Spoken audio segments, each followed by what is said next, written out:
Assalamualaikum warahmatullahi wabarakatuh.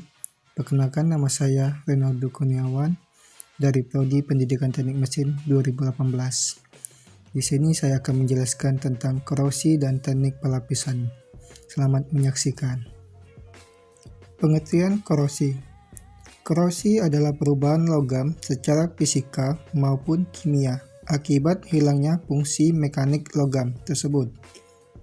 Logam seperti besi bisa mengalami korosi jika bersentuhan dengan senyawa asam, air, dan mengalami perubahan suhu dalam jangka waktu yang cukup lama dan secara terus-menerus. Proses terbentuknya korosi. Proses terjadinya korosi merupakan proses elektrokimia.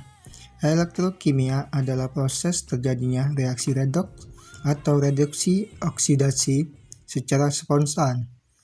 Contohnya, korosi pada besi akan membentuk oksidan besi Fe203.X-H2O. Besi akan teroksidasi oleh oksigen dari udara dan akan membentuk korosi.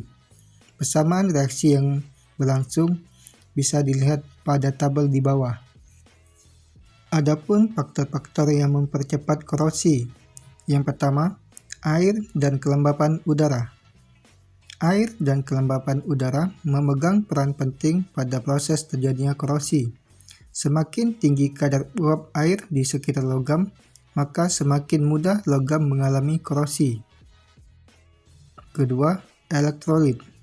Elektrolit merupakan tempat atau media yang menjadi tempat berlangsungnya transfer muatan.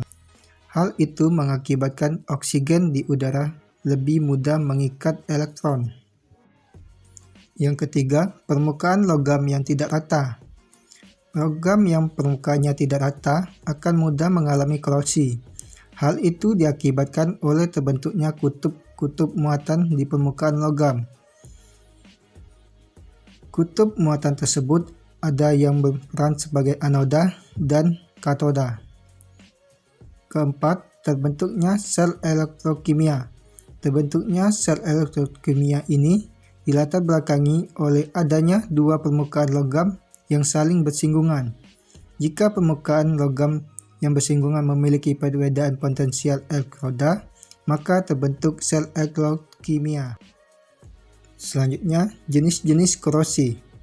Pertama, uniform attacks atau korosi seragam adalah korosi yang terjadi pada permukaan logam akibat reaksi kimia karena pH air yang rendah dan udara yang lembab, sehingga makin lama logam makin menipis. Biasanya ini terjadi pada pelat, baja, atau profil logam homogen. Adapun cara pencegahannya, yang pertama, diberi lapisan lindung yang mengandung inhibitor seperti gemuk. Yang kedua, untuk lambung kapal diberi proteksi katodik. Yang ketiga, pemeliharaan material yang tepat. Yang keempat, untuk jangka pemakaian yang lebih panjang diberi logam paduan tembaga 0,4%. Yang kedua, pitting corrosion atau korosi sumur. Korosi yang disebabkan karena komposisi logam yang tidak homogen di mana pada daerah batas timbul korosi yang berbentuk sumur. Adapun cara pencegahannya, yang pertama, pilih bahan yang homogen. Yang kedua, diberikan inhibitor.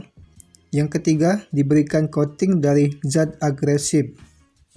Yang ketiga, erosion corrosion atau korosi erosi yang terjadi karena kehausan dan menimbulkan bagian-bagian yang tajam dan kasar.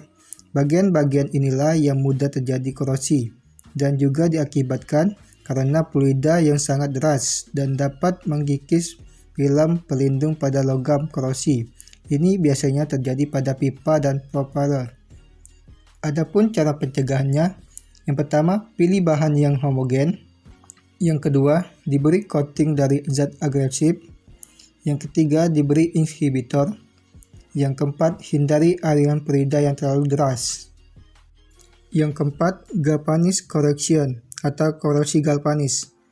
Korosi yang terjadi karena adanya dua logam yang berbeda dalam satu elektrolit sehingga logam yang lebih anodik akan terkorosi. Adapun cara pencegahannya, yang pertama, berikan isolator yang cukup tebal hingga tidak ada aliran elektrolit. Yang kedua, pasang proteksi katodik. Yang ketiga, penambahan anti korosi inhibitor pada cairan. Yang kelima, stress corrosion atau korosi tegangan. Terjadi karena butiran logam yang berubah berbentuk yang diakibatkan karena logam mengalami perlakuan khusus, seperti diregangkan, ditekuk, dan lain-lain, sehingga butiran menjadi tegang, dan butiran ini yang sangat mudah bereaksi dengan lingkungan. Adapun cara pencegahannya, yang pertama diberi inhibitor. Yang kedua, apabila ada logam yang mengalami stres, maka harus direlaksasikan. Yang keenam, creeped corrosion atau korosi celah. Korosi yang terjadi pada logam yang berdempetan dengan logam lain, di antara ada celah yang dapat menahan kotoran dan air sehingga konsentrasi O2 pada mulut dibandingkan pada bagian dalam, sehingga bagian dalam lebih anodik dan bagian mulut jadi katodik. Adapun cara pencegahannya, yang pertama, isolator.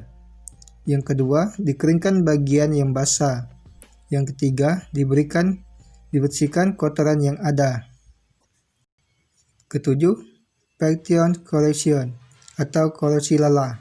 Korosi ini terjadi karena logam mendapatkan beban siklus yang terus terulang sehingga semakin lama logam akan mengalami patah karena terjadinya lelah logam. Korosi ini biasanya terjadi pada turbin uap, pengeboran minyak, dan propeller kapal. Adapun cara pencegahannya, yang pertama menggunakan inhibitor, yang kedua memilih bahan yang tepat dan memilih bahan yang kuat korosi. Yang ketiga, memilih bahan yang tepat atau memilih bahan yang kuat korosi. Itulah penyampaian materi dari saya. Sekian dan terima kasih.